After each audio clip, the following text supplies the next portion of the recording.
buenas tardes, bienvenidos al Tiempo de Entrevista aquí en Canarias al Día, en Mírame Televisión. Hoy nos acompaña el actual presidente del Grupo Parlamentario Nacionalista en la Cámara Autonómica, pero también secretario nacional de Organización de Coalición Canaria, David Toledo, lo que nos va a permitir además hablar de muchos asuntos de actualidad. David, bienvenido.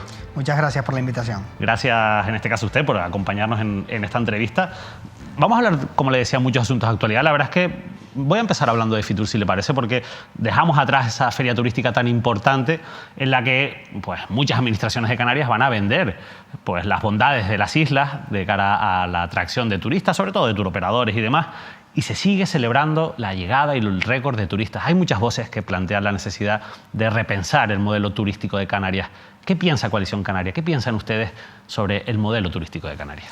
Bueno, yo creo lo primero que el modelo turístico nos ha llevado o nos ha traído hasta la época, ¿no? Ha hecho que Canarias se haya podido desarrollar, que las tasas de analfabetismo que teníamos en la década de los 60 y de los 70 pues se hayan conseguido paliar, que hayamos tenido este desarrollo social, este desarrollo educativo, este desarrollo sanitario, que hayan contribuido al cambio y a la modernización de Canarias, pero que hay que cuidar lo que tenemos y empezar a repensar o a diversificar los sectores.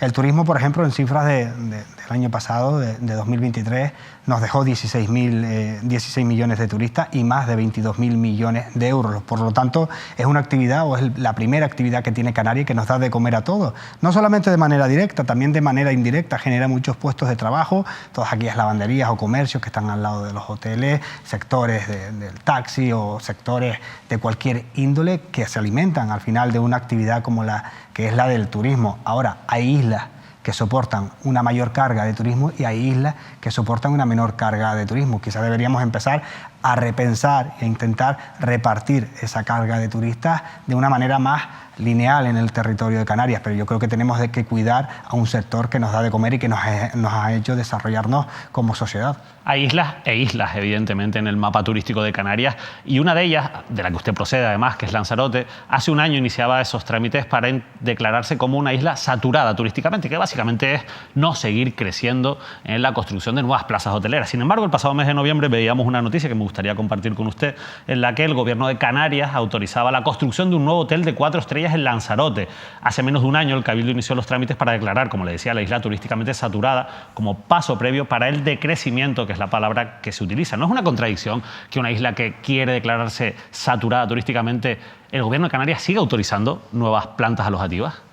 Pues es la contradicción del Partido Socialista en la que suelen caer de manera repetitiva, ¿no? El Partido Socialista aprobó la construcción de ese macrohotel en Playa Blanca. Recuerdo que fue el consejero Carlos Espino, actual dirigente en la sombra del Partido Socialista en Lanzarote, quien lo aprobó y quien inició absolutamente todos los trámites, y vemos esa incoherencia, ¿no? Por un lado, construyen el mayor hotel de Lanzarote y de Canarias, y por otro lado, pues recurren a decir que Lanzarote es una isla saturada turísticamente. Fueron unas palabras que no fueron bienvenidas en Lanzarote, porque no era un pensamiento que se haya abierto dentro del Consejo de la Reserva de la Biosfera, que es donde están todas las entidades sociales, las organizaciones y sociedad civil organizada, que es el órgano que debate, por así decirlo, el futuro de Lanzarote. Fue una ocurrencia, en este caso, del Partido Socialista en solitario, que no responde al pensamiento de la isla de Lanzarote. Pero al final quien lo aprueba es el gobierno de Coalición Canaria y Partido Popular. Es un trámite que ya venía de antes. ¿No se podía frenar? No podías parar un procedimiento así cuando un hotel, una empresa, al final es una actividad privada, tiene todos los informes de manera positiva. Ahora, quien habilitó todo eso desde el inicio,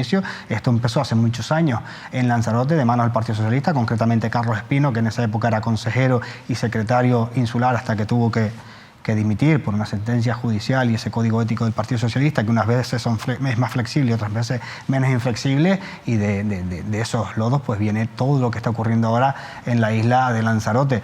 Nosotros sí que tenemos claro de Coalición Canaria que la isla de Lanzarote no está para construir ningún tipo de hotel más, pero para eso debe haber un ordenamiento del territorio nuevo, y en eso está ahora mismo los consejeros y el Cabildo de Lanzarote intentando tener un plan insular nuevo, porque el que tenemos de la década de los 90.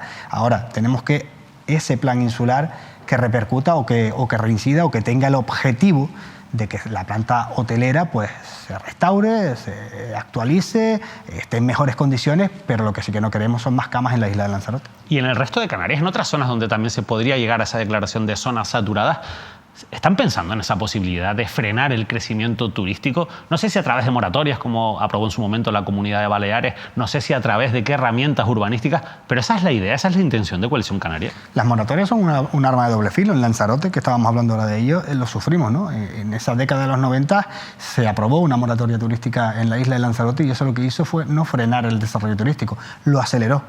Todas las grandes cadenas hoteleras empezaron a construir y a desarrollarse de manera muy rápida ante la posible frenada de esa moratoria. Mire, en Canarias tenemos una ventaja que no tiene ninguna comunidad ni ninguna parte del Estado español, y es que tenemos gobiernos insulares. La figura del cabildo es única en Canarias, por lo tanto tendrán que ser los cabildos insulares los que opinen cómo quieren desarrollar sus islas, tanto en materia energética como en materia territorial. Es la potestad que nos hemos dado en Canarias. Por eso nosotros, desde las filas de Coalición Canaria, siempre decimos que nosotros somos isla y nación. Tenemos gobiernos insulares y eso es una cuestión que no existe en otra parte del mundo y que es algo de lo que estar muy orgulloso. Por lo tanto, no se puede gobernar desde una entelequia o desde el prisma de la montaña, desde arriba, desde que Canarias tenga que dictar determinadas normas, cuando que el desarrollo turístico de La Gomera, del Hierro o de La Palma es totalmente contrario al desarrollo turístico de Lanzarote, Fuerteventura, de Gran Canaria o Tenerife. Por tanto, los ciudadanos, los cabildos insulares, los gobiernos insulares tendrán que ellos dirimir cuáles son las condiciones que quieren para su territorio. Dos asuntos de actualidad de Lanzarote, vinculados con la isla de Lanzarote. Además, usted fue en su momento, si no me equivoco, concejal en el Ayuntamiento de Arrecife. Y la semana pasada le preguntábamos a la portavoz del Partido Socialista, Cristina Duque, por un asunto que han denunciado sobre la gestión. En concreto, ellos hablan de la gestión del actual alcalde, Jonathan Felipe, del Partido Popular, a raíz de esos eventos navideños que se han celebrado en ese evento llamado Navilán. Hablan de un presunto pelotazo de 600.000 euros y de contratos adjudicados a empresas cercanas al Partido Popular. Es lo que han dicho en la nota de prensa y reafirmó el jueves Cristina Duque, aunque eso sí pidió prudencia y no fue tan clara quizás como decía la nota de prensa. Pero me gustaría preguntar si Coalición Canaria está al tanto de estos hechos en Arrecife. Bueno, yo lo que le recomiendo al Partido Socialista y a cualquier político que esté en activo, que cuando vea algún indicio de una cuestión que se haya hecho mal, se ponga en manos de la justicia, que vaya a Fiscalía y lo ponga en conocimiento. Yo lo que sí que no creo es que si no hay indicios se lancen determinadas notas de prensa para intoxicar la política. Creo que el político tiene que estar ajeno de la justicia, que tenemos que tener los poderes separados de manera clara, y si el Partido Socialista ve algún indicio, que vaya a la Fiscalía y que se deje de notas de prensa, que es lo que tiene que hacer. Hablaba usted antes de una sentencia que afectaba a Carlos Espino. La verdad es que la política de Lanzarote ha estado manchada durante años por diferentes casos de corrupción. Y el último, y me gustaría preguntarle por esa noticia, lo conocíamos recientemente, esa sentencia del caso Hable, la última pieza que queda abierta del caso Unión, donde, entre otras personas, ha sido condenada a 10 años de prisión por un delito de cohecho, entre otros, la exalcaldesa Isabel Denis. Me gustaría preguntarle por este caso en concreto, porque Isabel Denis, aunque inicialmente y cuando cometió estos hechos no era de Coalición Canaria, sí que posteriormente se llegó a presentar a unas elecciones bajo las siglas de Coalición Canaria. ¿Qué opinan desde Coalición Canaria de lo que ha ocurrido con el caso Unión, en concreto con esta pieza, en general, de lo que ha ocurrido históricamente en la gestión corrupta de muchas administraciones en Lanzarote? Bueno, pues que no debe pasar. Eso no es deseable que pase, que las instituciones públicas se tengan que ver envueltos en casos de corrupción, sea quien los cometa y sea el partido político que sea el que los cometa. En este caso está bien que lo haya aclarado, porque hay mucha gente que lo desconoce. Cuando Isabel Denis cometió presuntamente esos actos, bueno, presuntamente no, esos actos de corrupción, fue bajo las siglas del Partido Independiente por Lanzarote, del PIL. Luego se presentó bajo las siglas de Coalición Canaria, pero inmediatamente dimitió al no ganar las elecciones y se fue. Pero Coalición Canaria no tiene nada que ver. Coalición Canaria no tiene ni un solo condenado, ni en la isla de Lanzarote ni en Canarias, que tenga que ver con casos de corrupción. Esto fue un caso de otra formación política. Bueno, pero te en digo... Canarias sí, hombre, Miguel Serol, el caso de las Teresitas. En Lanzarote. En Lanzarote. Sí le digo que sea cual sea el partido político, los casos de corrupción nadie los puede poner como ejemplo de absolutamente nada. Tienen que ser todos condenados de manera tajante. Hablando del turismo, hablando al final de algo muy importante para nuestro sector turístico, como es la gestión de nuestro litoral, ustedes no están nada contentos con cómo se ha llevado a cabo esa supuesta transferencia, digo supuesta porque no ha sido en los términos en los que ustedes consideraban, transferencia de las competencias de costas. Le han afeado, por ejemplo, al expresidente Torres que criticase en su momento cómo se estaban gestionando esas transferencias y que ahora que ha llegado al ministerio diga que considera que están bien realizadas. Ustedes en su momento incluso plantearon la posibilidad de llevar este asunto ante el Tribunal Constitucional, como también hizo el Partido Socialista en su momento. ¿Cuál es la situación a día de hoy ¿Y sigue abierta la posibilidad de llevar este asunto, este conflicto ante el Tribunal Constitucional? Nosotros lo primero que vamos a hacer, el consejero, en este caso el compañero Pablo Rodríguez, va a convocar, si no lo ha hecho ya en este mismo momento que estamos teniendo la entrevista, la comisión bilateral para dirimir este asunto. Lo que nos choca, lo que nos preocupa, lo que tachamos de manera tajante, son las declaraciones de Ángel Víctor Torres. No puede ser que cuando tú eras presidente amenazases con llevar esto al Tribunal Constitucional porque las competencias no se transfirieron de la manera que se tienen que transferir, y ahora que eres ministro digas que las competencias pues se transfirieron de aquella manera, de la mejor manera posible con las que podían hacerlo. Al final lo único que ha cambiado es él, ha cambiado un puesto a otro. Entonces hay una incoherencia manifiesta en las palabras del señor Ángel Víctor Torres, en realidad una incoherencia en las filas del Partido Socialista, porque tampoco he escuchado al Partido Socialista de Canarias pues rebatir o decir ahora si está de acuerdo o no está de acuerdo con esas transferencias, porque hace unos meses, las elecciones fueron en mayo, estaban totalmente en desacuerdo. Ahora sí están de acuerdo. ¿El Partido Socialista respalda las palabras de Ángel Víctor Torres con respecto a las transferencias de costas? Hombre, yo creo que no es serio. Yo creo que no es serio que alguien que ha sido presidente y que ha amenazado con llevarlo a los tribunales de justicia, ahora, 3 meses después, 4 meses después, 5 meses después, diga que están dadas de la mejor manera posible. Nosotros no nos vamos a rendir. Lo primero será la comisión bilateral, y si ahí no se resuelve el conflicto y no se traspasan y no se transfieren las transferencias como debe hacerse, sin una tutela por parte del Estado español hacia Canarias, pues tendremos que llevarlo a los tribunales y ir hasta el final, porque el estatuto al respecto es claro. Las transferencias tienen que ser de Canarias, está en el estatuto del 2018 y así vamos a luchar. ¿Hay cierto temor a que ese trasvase de competencias a localizar en cierto modo un poco más la gestión, que la asuma la comunidad autónoma, pueda aumentar el riesgo de que haya, bueno, pues infracciones urbanísticas en el litoral, de que aumente la corrupción sobre nuestro litoral? ¿Hay razones para tener este temor? Hombre, yo rechazo eso totalmente. O sea, el funcionario canario, el trabajador canario, el político canario no es más ni menos corrupto, no tiene más o menos conocimiento que el que está en Madrid. Vamos, a mí me parece eso unas declaraciones o una poca objetividad en cuanto al comportamiento del canario, que me parece hasta una descripción colonial por parte de que el trabajador en Madrid, el funcionario en Madrid, el político en Madrid va a cometer menos delitos o va a saber hacer un trabajo menor. Hombre, yo creo que en Canarias somos adultos y estamos perfectamente capacitados para desarrollar cualquier actividad.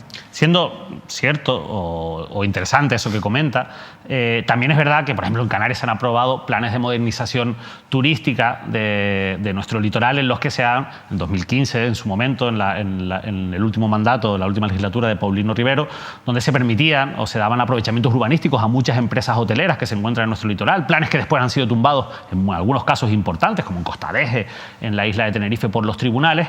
Y claro, quizás ese temor no es tan infundado, no es una opinión quizás de una barra de bar, sino de gente que piensa de ese, ojo, que es que cuando hemos tenido posibilidad de mejorar las instalaciones que están en nuestro litoral, en la parte que es competencia de Canarias, que es la servidumbre de protección del dominio público marítimo terrestre, bueno, pues hemos permitido cosas que van contra la ley de costas. ¿No cree que hay cierto motivo para tener ese temor? Bueno, seguramente en cualquier costa de Andalucía, en cualquier costa de Valencia, cualquier costa de Galicia también haya pasado lo mismo. Lo que no es de recibo es que bajo el paraguas paternalista de Madrid hacia Canarias se quiera desviar de la atención. El estatuto está aprobado en el 2018 y ahora es hora de que tenemos un ministro canario sentado en el Consejo de Ministros, de que se desarrolle en todo su potencial, no solamente en la ley de costa, en absolutamente todos sus articulados. Por ejemplo, en lo que está pasando ahora con las tasas aeroportuarias. Las competencias de puertos y aeropuertos de Canarias también tienen que estar traspasados porque lo dice el Estatuto de Autonomía, no nos lo estamos inventando. Por tanto, cuando firmamos las cosas, cuando llegamos a acuerdos, tenemos que hacerlo, sino qué ejemplo estamos dando a la ciudadanía. O sea, estamos aprobando normas, estamos aprobando leyes, estamos aprobando estatutos que después la parte política decide no desarrollar. Hombre, yo creo que tenemos que ser más serios y empezar a hacer o a desarrollar aquellas normas que nos hemos dado.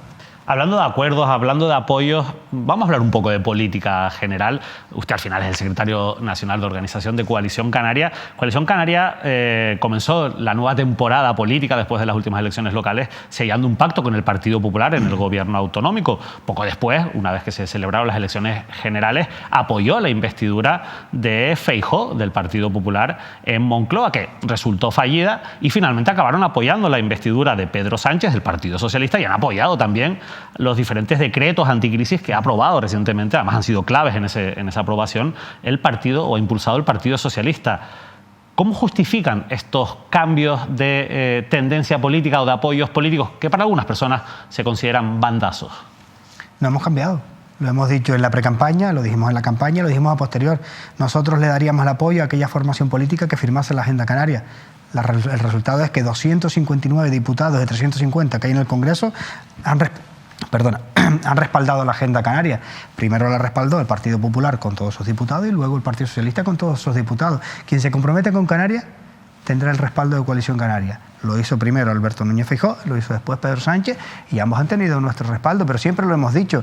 El problema es que las formaciones políticas se colocan en el eje ideológico, izquierda o derecha. Nosotros nos colocamos en el eje territorial, centro o periferia. ¿Qué es bueno para Canarias? Ahí está la Coalición Canaria. Ahora le voy a preguntar por temas ideológicos que yo creo que son interesantes mantener abiertos esos debates, pero al hilo de lo que le comentaba antes, ¿corre peligro el pacto con el Partido Popular en Canarias, teniendo en cuenta esos últimos apoyos al Partido Socialista y que el Partido Socialista al final tiene que desarrollar esa agenda canaria que ustedes han puesto sobre la mesa? No, no corre ningún tipo de peligro.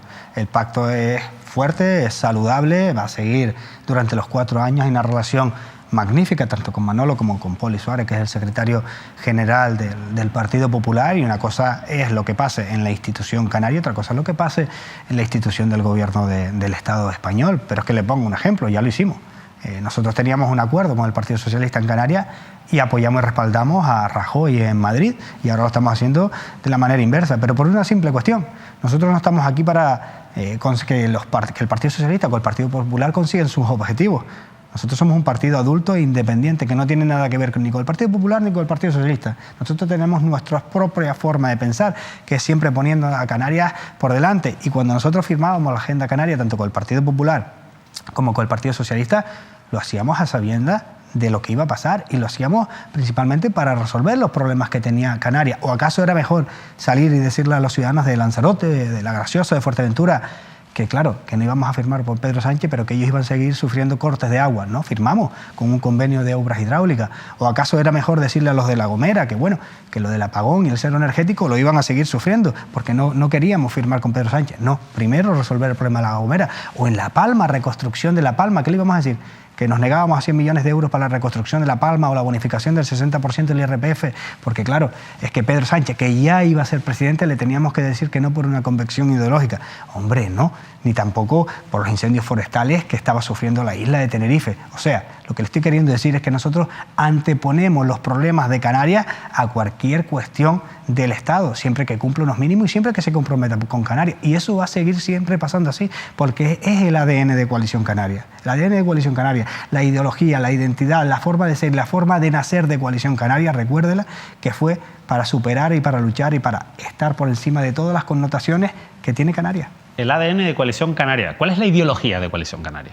Bueno, si uno se ciñe claramente a los estatutos, dice que somos un partido nacionalista, progresista, constitucionalista, europeísta, y que dentro del marco territorial nosotros abogamos por tener la misma excepcionalidad que tiene Europa con Canarias, una región ultraperiférica, que es lo que nos reconoció primero Europa antes que el gobierno del Estado español.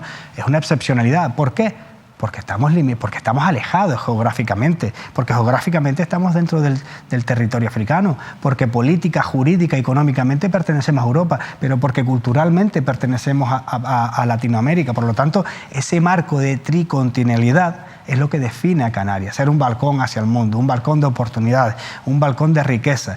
Y todo eso es lo que define el ADN de Coalición Canaria. Decía la semana pasada Nira Fierro, que es secretaria de organización del Partido Socialista en Canarias, es su homóloga en la formación socialista, que Coalición Canaria es un partido de centro-derecha. ¿Está de acuerdo? Nira Fierro está totalmente equivocada. Pues yo les recomiendo que se metan en la página web de Coalición Canaria o en cualquier lado que se lea los estatutos de Coalición Canaria. Una cosa son los estatutos y otra cosa son los hechos. Bueno, no, es la realidad. Somos nosotros de centro-derecha y pactamos con el Partido Socialista. ¿Es así? ¿Cuántas veces hemos gobernado en Canarias con el Partido Socialista? ¿Es Asamblea Majorera en Fuerteventura de centro-derecha?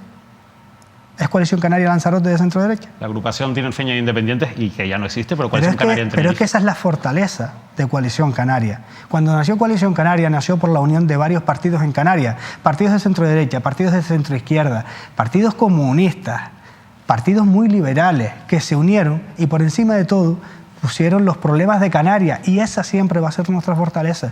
Que pactaremos no en el eje ideológico, pactaremos en el eje territorial.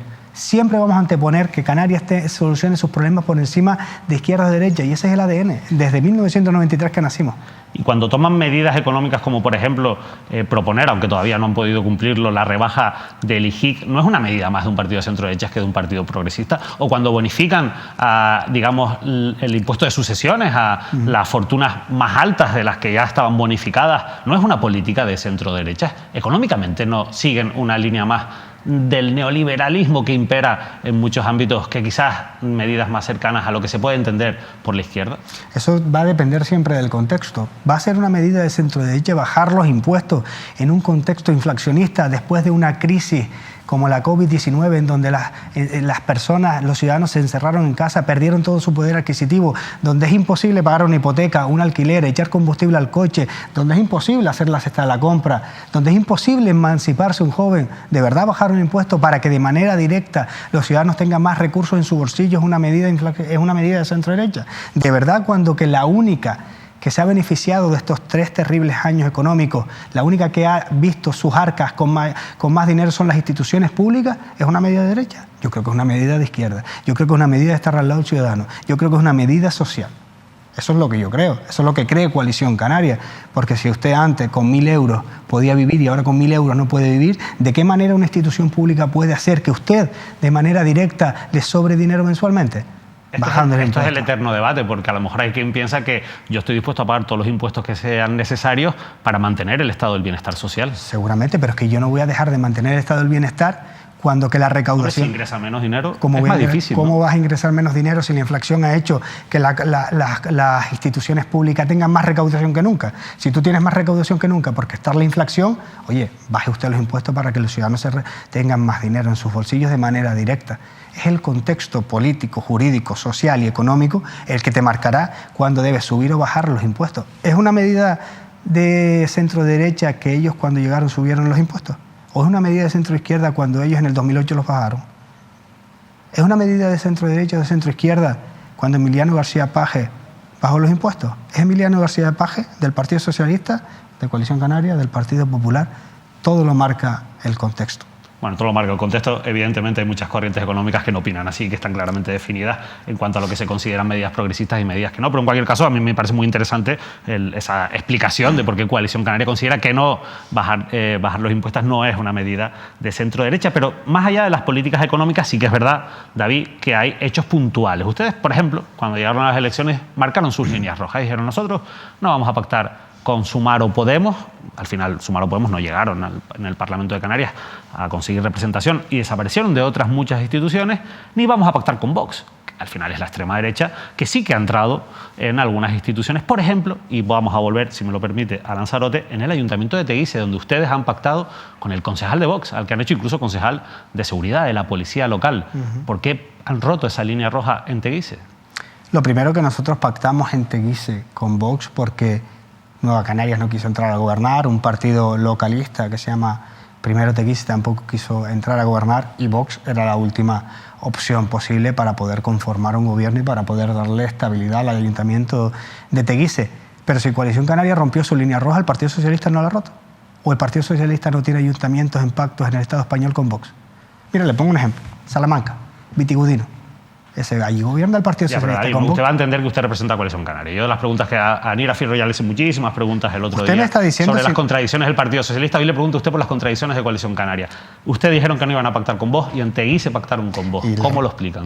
¿Porque el PSOE pacta con vos? ¿Esa es su explicación? No. Le he respondido que nosotros pactamos con vos porque era la última opción y porque hay que darle estabilidad a un gobierno local, y porque en un gobierno local no se suprimen derechos y libertades, porque en un gobierno local la política es totalmente diferente. ¿Nos hubiese gustado pactar con Vox? No nos hubiese gustado pactar con Vox. ¿Y no puede sentirse su electorado un poco traicionado en ese sentido? No tenían que haberlo dicho antes de haber dicho: bueno, nuestra línea roja es esta, pero ojo, que si para gobernar necesitamos el apoyo de Vox porque los otros partidos no nos apoyan, oye, pues ahí a nivel municipal vamos a aceptar pactar con Vox. No tenían que haberlo advertido. Bueno, hombre, cuando usted se presenta a unas elecciones, usted no tiene la opción A, B, C, D, E, F, H, G, J, K. No tiene un abecedario de respuestas para lo que va a poder pasar. Ahora, le vuelvo a repetir, si usted dice que Coalición Canaria rompió su línea roja pactando con Vox en Teguise, yo le digo a los ciudadanos que nos están escuchando, el Partido Socialista la rompió también con Vox, porque el Partido Socialista ha pactado con Vox.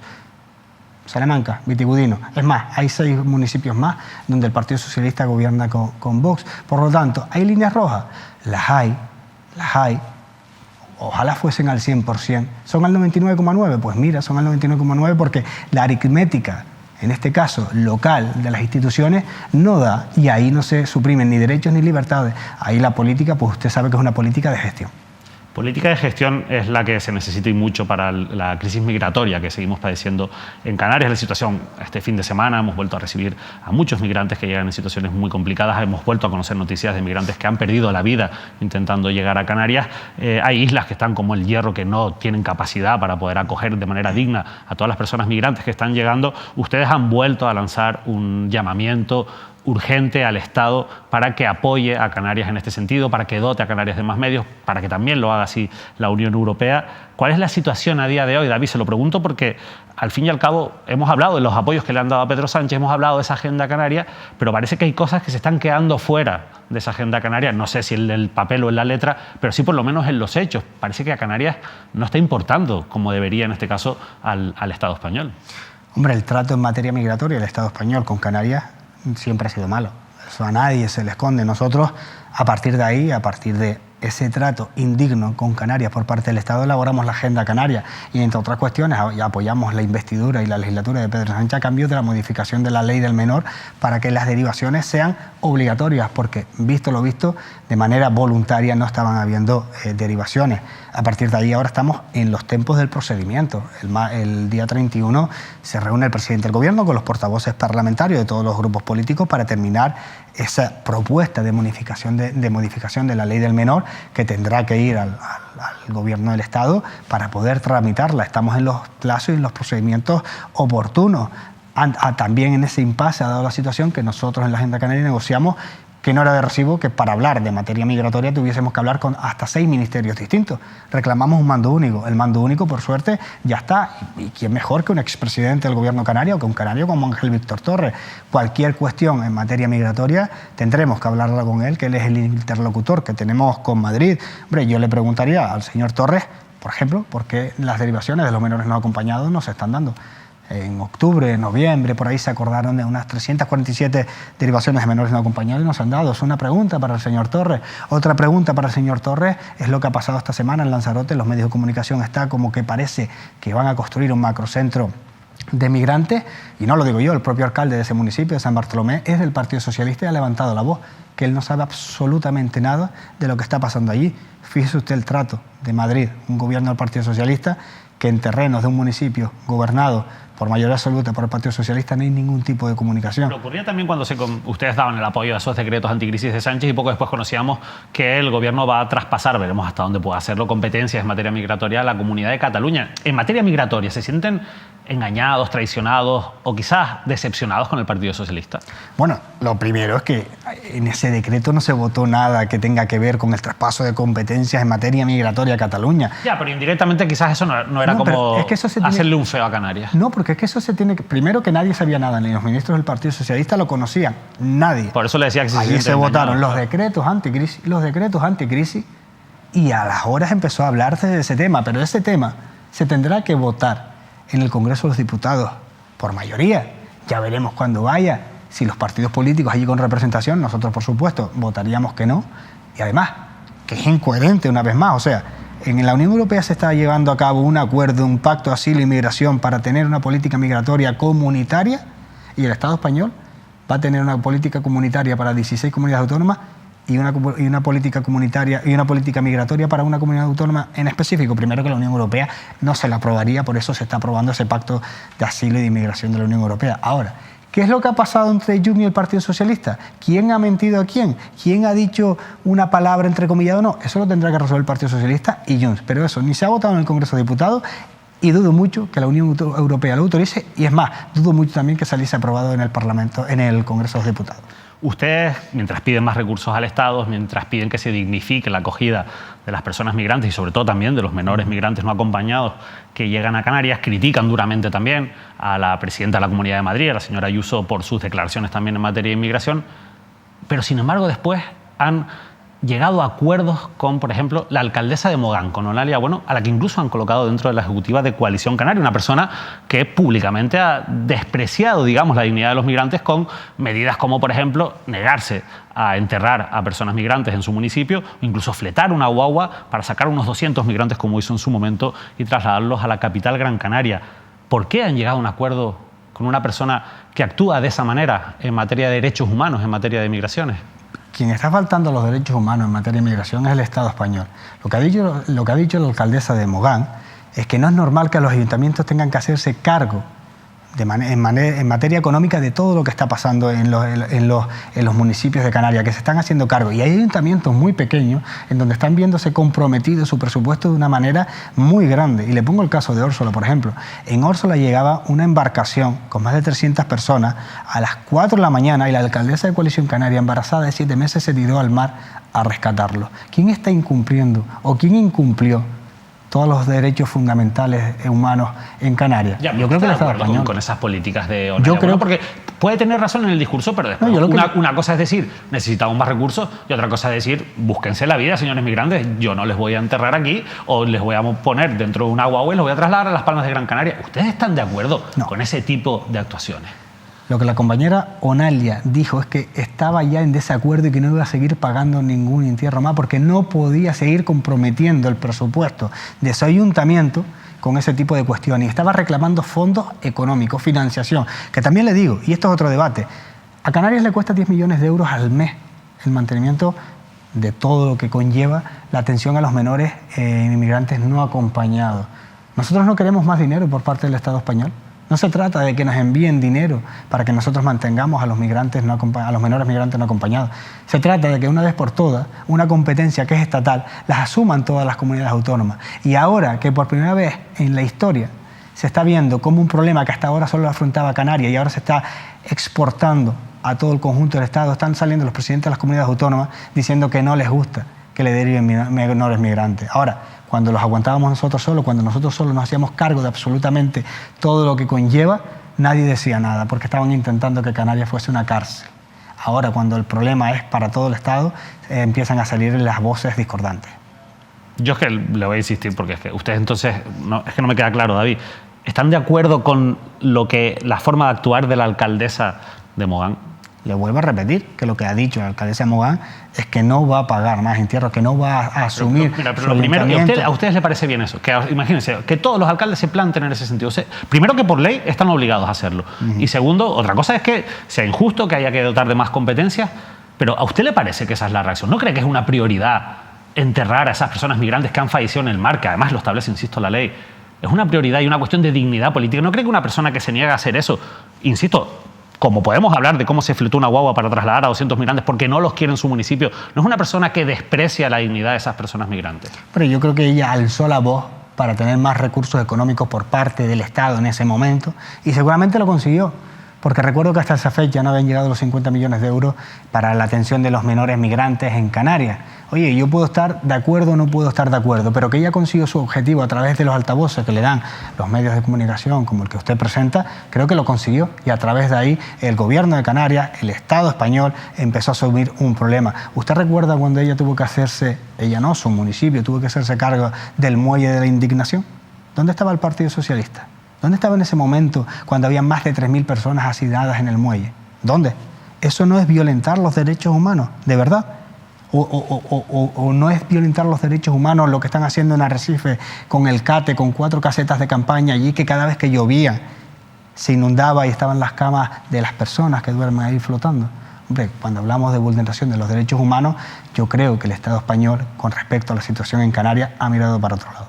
David, una última cuestión, porque es usted parlamentario de la Comunidad Autónoma, es el presidente del grupo parlamentario de Coalición Canaria. Leía yo hace unas semanas que es además el diputado Lanzarote más activo, que más iniciativas ha presentado en el Parlamento Autonómico y también es presidente de la Comisión de Sanidad. Yo le quiero preguntar por un asunto que le preguntaba precisamente a su compañero, el portavoz de Coalición Canaria en el Parlamento, José Miguel Barragán, hace 2 semanas, o una semana y media, le preguntaba también por esta cuestión, pero como usted es presidente de la Comisión de Sanidad, le quiero preguntar: ¿por qué Coalición Canaria ha incluido una enmienda a los presupuestos para regularizar la situación de esos pagos ilegales o irregulares, como en su momento advirtió la propia interventora general de la comunidad autónoma, al personal directivo del Servicio Canario de Salud, sobre todo al personal gerente y de diferentes personas que ocupan altos cargos dentro de los hospitales canarios. ¿Por qué, en lugar de perseguir esa infracción, lo que han hecho es regularizarla? Bueno, es una cuestión bastante técnica que no tengo toda la respuesta, pero yo creo que es para normalizar una situación que viene sobrevenida y que no debe de darse ni de dilatarse en el tiempo. Pero le repito, es una cuestión bastante técnica que le animo que cuando convoque o cuando invite a la consejera de Sanidad, ella se le responde en más profundidad. Evidentemente se lo preguntaré directamente a ella. Una última cuestión, porque ha nombrado muchas veces, David, al Partido Socialista en sus respuestas. ¿A usted no le gusta? ¿A usted le hubiera gustado más que esos acuerdos en Madrid se hubieran hecho con el Partido Popular que con el Partido Socialista? Porque el Partido Popular no lo ha nombrado tanto, pero sí que ha nombrado bastante al Partido Socialista para responder a muchas cosas que yo le estaba preguntando. Hombre, he nombrado al Partido Socialista en más ocasiones porque es el Partido Socialista en quien gobierna el Estado español. Si estuviese gobernando el Partido Popular en el Estado español, ya vería el comportamiento que ellos hubiesen tenido, y si hubiese habido algún comportamiento por parte del Partido Popular que no me parecía lógico ni bueno con Canarias, lo hubiese nombrado, pero en este caso los que gobiernan son el Partido Socialista y a ellos a los que me tengo que dirigir. David Toledo, de verdad ha sido un placer poder mantener esta conversación, hablar de asuntos de máxima actualidad y también de asuntos políticos. A veces se habla poco de políticas, de ideologías, de la necesidad también de plantear hacia dónde van los partidos políticos y qué es lo que ofrecen. Así que para mí, insisto, creo que ha sido muy interesante mantener esta conversación. De verdad, muchas gracias. Gracias a ti por la invitación. David Toledo ha estado hoy con nosotros, es el secretario nacional de Organización de Coalición Canaria y también el presidente parlamentario de los nacionalistas en la Cámara Autonómica. Nosotros nos despedimos ya, les dejamos con toda la programación habitual. Ahora llega toda la información deportiva y volvemos mañana con más análisis de la actualidad aquí en Canarias al Día. No se lo pierdan.